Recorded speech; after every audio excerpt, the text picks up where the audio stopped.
বিসমিল্লাহির রহমানির রহিম। আমি আজকে কিছু ইউটিউবের মধ্যে কিছু এই ছাত্রদের প্রতিক্রিয়া দেখলাম যে ওনারা মাননীয় স্বরাষ্ট্র উপদেষ্টা সম্পর্কে কিছুটা বিরূপ ধারণা করতেছেন। আমি প্রথমেই বলবো, আমি সমস্ত ছাত্র আন্দোলনের সাথে ছিলাম, এখনও আছি, ভবিষ্যতে থাকবো। তারা ন্যায়ের পক্ষে আছে, এই জন্য আমি তাদের পক্ষে আছি। আমার চ্যানেলও তাদের পক্ষে কাজ করবে। তো আমি একটা কথা বলতে চাই যে ছাত্র ভাইয়েরা, আপনারা একটু শান্ত হন এবং বোঝার চেষ্টা করুন।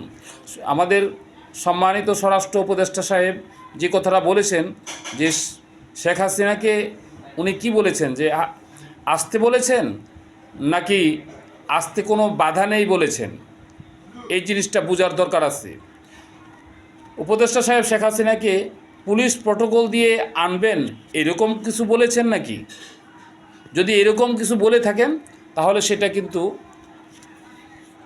উনি ঠিক কথা বলেন নাই। আমি বলবো উনি যে কথাটা বলেছেন সেটা ঠিক আছে। কেন উনি শেখ হাসিনা এদেশের মধ্যে আসবেন এতে কোনো বাধা নেই। কেন নেই? উনি যখন এই বক্তব্য করছিলেন ততক্ষণ পর্যন্ত ওনার বিরুদ্ধে কোনো মোকদ্দমা হয় নাই। যদি কেউ ওনার বিরুদ্ধে মোকদ্দমা করে থাকেন তাহলে উনি দেশে আসলে উনি সেই মোকদ্দমায় সামনাসামনি ফেস করতে হবে। আর যদি তার বিরুদ্ধে কোনো ওয়ারেন্ট জারি হয় তাহলে সেখানে তাকে অ্যারেস্ট করা হবে।